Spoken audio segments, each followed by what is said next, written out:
People often ask me what made me take up writing. Many of them, I fancy, wonder whether to take my answer seriously, although it's a strictly truthful one.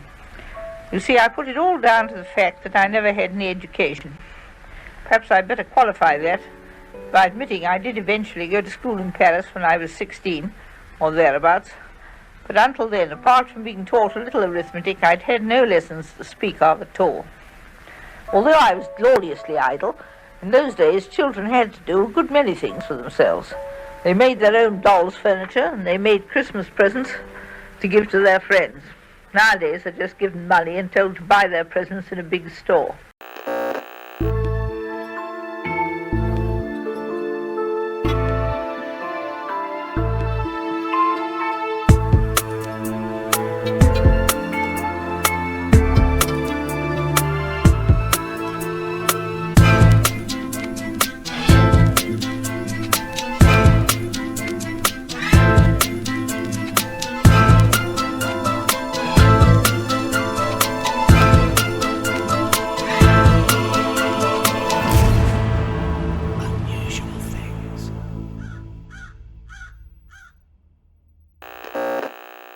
Good morning everyone, how you doing? It's Paul here from Unusual Things. Now this morning I am in a lovely little town called Wallingford and we are going to visit the final resting place of this very, very talented lady.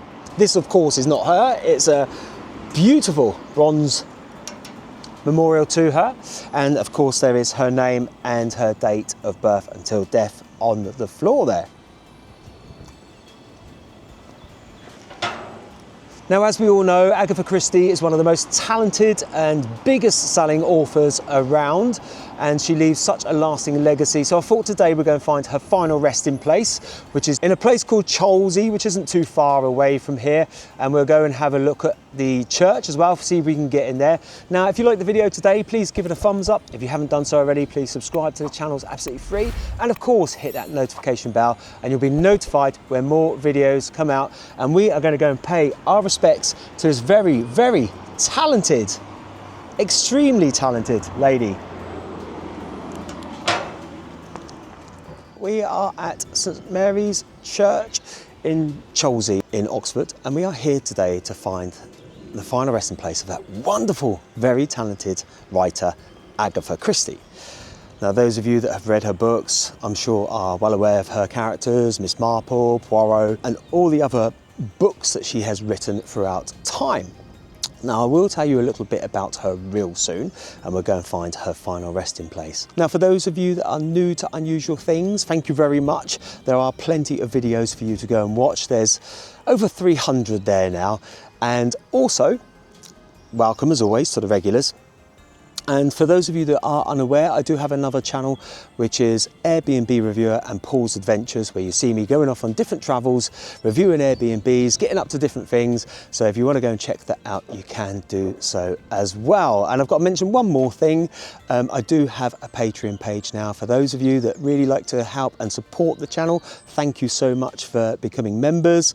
And if it's something that you're interested in, there is a link down in the description. You can go and click on it. And there's little clips on there, little videos and things, little Brucey bonuses that I put on for people to have a look at. Right, let's get on, because it's getting a bit chilly. I'll tell you all about Agatha Christie and we'll find her final resting place. Dame Agatha Mary Clarissa Christie, Lady Mallowan, DBE née Miller, 15th of September 1890 to the 12th of January 1976. Was an English author known for her 66 detective novels and 14 short story collections, particularly those revolving around fictional detectives Poirot and Miss Marple. Agatha Mary Clarissa Miller was born on the 15th of September 1890 into a wealthy upper middle class family in Torquay, Devon. She was the youngest of 3 children and was largely homeschooled. She was initially an unsuccessful writer with 6 consecutive rejections, but this changed in 1920 when the mysterious affair at Styles featuring detective Hercule Poirot was published. Her first husband was Archibald Christie. They married in 1914 and had 1 child before divorcing in 1928. Following the breakdown of her marriage and the death of her mother in 1926, she made international headlines by going missing for 11 days. During both World Wars, she served in hospital dispensaries, acquiring a thorough knowledge of poisons that featured in many of her novels, short stories and plays. Following her marriage to archaeologist Max Mallowan in 1930, she spent several months each year on digs in the Middle East and used her first-hand knowledge of his profession in her fiction. In 1946, Christie said of herself, "My chief dislikes are crowds, loud noises, gramophones and cinemas. I dislike the taste of alcohol and do not like smoking. I do like sun, sea, flowers, travelling, strange foods, sports, concerts, theatres, pianos and doing embroidery." Christie was a lifelong devout. 183 member of the Church of England, attended church regularly and kept her mother's copy of the Imitation of Christ by her bedside. After her divorce, she stopped taking the sacrament of communion. The Agatha Christie Trust for Children was established in 1969, and shortly after Christie's death, a charitable memorial fund was set up to help two causes that she favoured: old people and young children. Her obituary in the Times notes that she never cared much for the cinema or for wireless and television. Dame Agatha Christie's private pleasures were gardening. She won local prizes for horticulture and buying furniture for her various houses. She was a shy person, she disliked public appearances, but she was friendly and sharp-witted to meet. By inclination as well as breeding, she belonged to the English upper middle class. She wrote about and for people like herself. That was an essential part of her charm. Christie died on the 12th of January 1976 at the age of 85 from natural causes at her home at Winterbrook House. Upon her death, two West End theatres, the St Martin's, where the Mousetrap was playing, and the Savoy, which was home to a revival of Murder at the Vicarage, dimmed their outside lights in her honour. She was buried in a nearby churchyard of St Mary's, Chelsea, in a plot she had chosen with her husband 10 years previously. The simple funeral service was attended by about 20 newspaper and TV reporters. Some had travelled from as far as South America. 30 wreaths adorned Christie's grave, including one from the cast of her long-running play, The Mousetrap. Mallowan, who remarried in 1977, died in 1978 and was buried next to Christie. Christie was unhappy about becoming an employed wage slave and for tax reasons set up a private company in 1955, Agatha Christie Limited, to hold the rights to her works. In about 1959, she transferred her 278-acre home Greenway estate to her daughter Rosalind Hicks. In 1968, when Christie was almost 80, she sold a 51% stake in Agatha Christie Limited and the works it owned to Booker Books, better known as Booker Authors Division, which by 1977 had increased its stake to 64%. Agatha Christie Limited still owns the worldwide rights for more than 80 of Christie's novels and short stories, 19 plays and nearly 40 TV films. In the late 1950s, Christie had reputedly been earning around £100,000, approximately equivalent to $3 million in 2023 per year. Christie sold an estimated 300 million books during her lifetime. At the time of her death in 1976, she was the best-selling novelist in history. One estimate of her total earnings for more than half a century of writing is $20 million, approximately $107.1 million in 2023.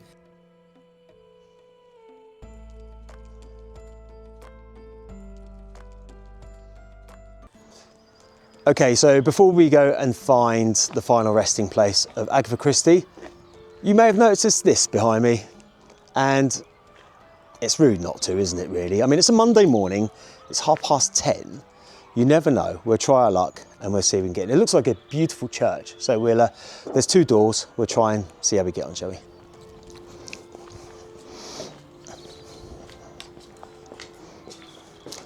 This door does not open from the outside due to damage sustained as a result of a break-in. We apologise for any inconvenience. Oh. So, no. I'm not going to push it too much because I don't want to push my luck. I did notice another door here, so we will try this one.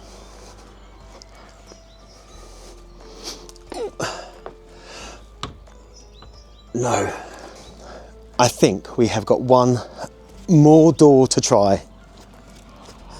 So let's come round here and we'll try this last one. Here we go. It's a shame if they haven't opened the...